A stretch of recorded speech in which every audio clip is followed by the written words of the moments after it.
Going to a game as favourites this weekend? Maybe, yeah, we are favourites. I believe so. Yeah, there would be. It'll be the first time, obviously, this year.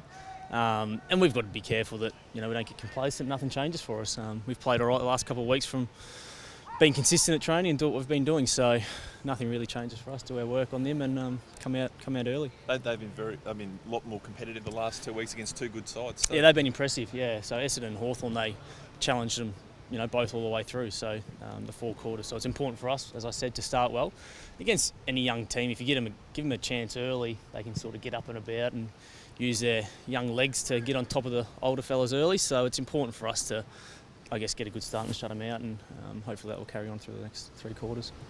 Jed, do the expectations change after 2 wins and going up against a side that's below you on the ladder? Unless maybe your expectations change. Nothing has changed for us.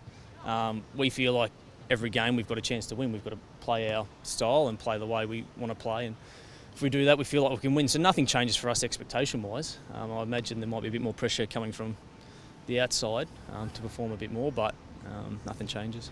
Is it frustrating for you guys when you've won a couple of great games over the last couple of weeks and the teams that you've beaten, or indeed let's say the Melbourne media, come out and say, oh, well, that was a shock win, or geez, they weren't expected that, oh, it must have been the umpire's fault, never saying, maybe you've always played better? It's a little bit surprising, the fact that I think people perceive us to be so far away.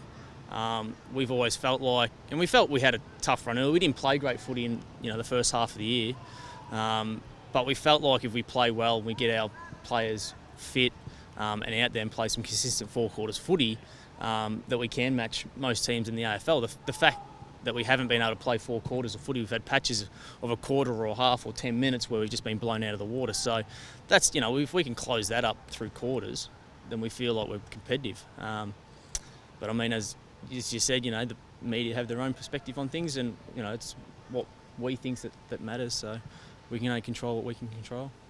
Your attack's been a lot better, hasn't it, Jed? With especially the 3 little blokes. Yeah, the 3 amigos. I think called them. They like to be known really as the Mosquito Fleet, though. So if you can print that one now, they have though. Yeah, they've been real important for us. So they're a hard matchup for any, I guess, defence to have 3 small defenders that can run with our 3 small forwards. So it's important. If one of them gets shut out of the game, then the other 2 can pop up. So that's definitely a strength of ours now. We've probably gone from being quite a slow outfit to now quite a quick outfit with those 3 in the side and playing well. So. Well, top sides in the comp play fast footy too, don't they? So it enables you to play that style that's successful in the modern day. Yeah, they do, but they also play different types of footy as well. They can slow the game and they control the game. So hopefully now with those 3 playing quite well, that enables us to play quick when we need to play quick, and slow and control the ball if we need to. The fact that we were never able to play overly quick for a whole period of the game because we didn't have the leg speed to do it.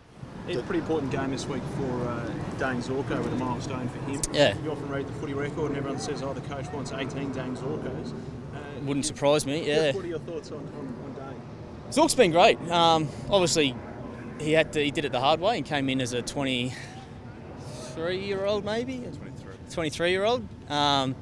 He acts like he's still 18, so I guess the good thing is, being who he is and the vibrant person and the mozzie that he is, he's a fantastic person to have around this footy club, and especially for the younger guys and Josh Green and Louis Taylor who are coming in and playing the same role as him. So he's been fantastic in that aspect, and playing 50 games now, he's played pretty consistent 50 games of footy.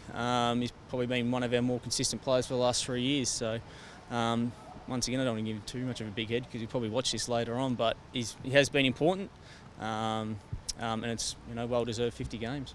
Jed, there's a lot of criticism of Jonathan Brown, particularly by Dermot Bradman, about him going on 1 season too long. The last couple of weeks, do you think perhaps he's answered those critics, and how inspirational is he to the group, seeing him do what he does on the field? Well, I don't think he has to answer any critics. I think he's been around long enough to make decisions himself, and I think he's proven, whether or not he's marking the ball and kicking goals, but what he can do for this footy club and the players, especially around him in the forward line, and myself as well, as I guess a first-time sole captain, how he helps me. I think that's the greater, I guess, what he brings in that aspect is bigger than what he maybe what you guys can see on the footy field. So that's just as important as him, taking marks and kicking goals. So he's brought, a lot of his experience to the team. with the young guys and that. So I don't think it's hard for me to comment on that. I hope he goes again next year and stays around, but his body will once again tell us that. So, but I think he's been pretty important in the last couple of weeks. He has been real important for us. He's holding up a forward line that I guess we haven't got a heap of big targets to go to, and he's doing an important job.